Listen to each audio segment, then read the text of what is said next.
Well, now that John Tory has officially ruled out another run of the mayor's office this coming October, what kind of impact could that have on the election here in Toronto? David Valentin is the principal at Liaison Strategies and is live this morning for a look at that. David, I know this happened very, suddenly yesterday afternoon, so you haven't been in the field yet. You're going to on the weekend, but you've probably polled already on what this might look like if John Tory's out of the race. What have your numbers shown in the past? So we have numbers, albeit old numbers. We asked people, if John Tory wasn't running, what would you do?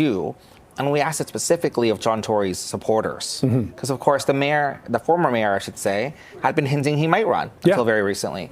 And what we found was really interesting, which was 1 in 5, 20%, would support Mayor Olivia Chow. And 27% would support former mayoral candidate Brad Bradford, current city councillor. So some splits, a lot of people undecided. Now, back then, we were testing other names, Anna Bailau, Marco Mendocino, Anthony Fury, and they each would receive chunks of votes as well. Now that the field is changing, it'll remain to be seen where these voters go. But for a lot of people, they don't know Mr. Bradford yet. So, it's, between Mr. Tory and Ms. Chow, they might have been undecided, but with him out of the race, some will support Olivia Chow. Yeah, but it sounds to me like it's not necessarily advantage Bradford based on, he didn't want to go there when I spoke to Brad Bradford this morning about, a center/center-right candidate. But what you're saying is 20% of Tory voters could go Chow, 27%. That's not a huge advantage for Bradford necessarily at this point. Well, back then we were testing other names who were not Olivia Chow. So it stands to reason that Mr. Bradford could pick up, 27%, 35%, 40% of Mr. Tory's voters. But keep in mind, you need to know who someone is to vote for them.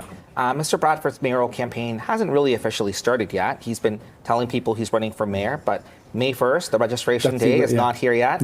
So, a lot of people have not tuned in yet. Lots of opportunities for Mr. Bradford, but also some potential pitfalls along the way. Yeah, I mean, he's as much as May 1st hasn't arrived, he's declared it, of course. Are you curious, or are you wondering, like many of us, why Mayor Chow hasn't actually declared that she is going to be back in the running yet this year? Well, I think she's taken a number of steps, including the budget, right?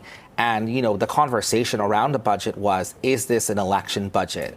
Are we only seeing this very small property tax increase because it's an election year? And I think she probably wanted to keep some of that out of the conversation. But also, she's the incumbent. She doesn't have to say she's running again. People will just naturally assume it's so.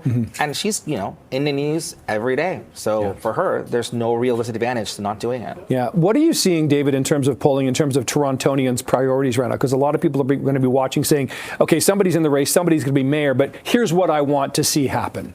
Well, a lot of big issues that Torontonians are looking at, crime, always one of them, housing, another one, and affordability has been sort of this gigantic albatross around Olivia Chow's neck for a long time. This perception she just likes to spend money. But we are seeing some changes from her. I'm sure she's got that election year in mind in terms of what she's doing. And as I mentioned, this property tax increase is really low. I think it surprised a lot of people. Certainly surprised me. So we'll have to see what she's able to do. Now, Bradford's campaign and other campaigns are going to say, you can't trust the mayor to keep raising property taxes that low, right? Yeah. Is your sense, David, from your numbers and from your experience in polling over the years, that citizens are skeptical in election years of things like a 2.2% or, for example, north of the city in Vaughan, a 0% increase in taxes? I mean, do people kind of go, this is politics, not necessarily reality? It all depends. Some promises are more believable than others. There's been different things that have been suggested. One of them was, a refund if your train is late on a TTC. It might be a really strong policy, might poll really well. People like the sound of that. But then, is it credible? How would it actually work? The more people think about it, if they don't actually see a way to implement it, they might not support it or believe it's actually feasible. Yeah, okay, interesting. Well, I'm sure we'll be talking between now and October 26th, that's for sure. David Valentin, Principal at Liaison, thanks for the time this morning. Thank you so much for helping us understand this.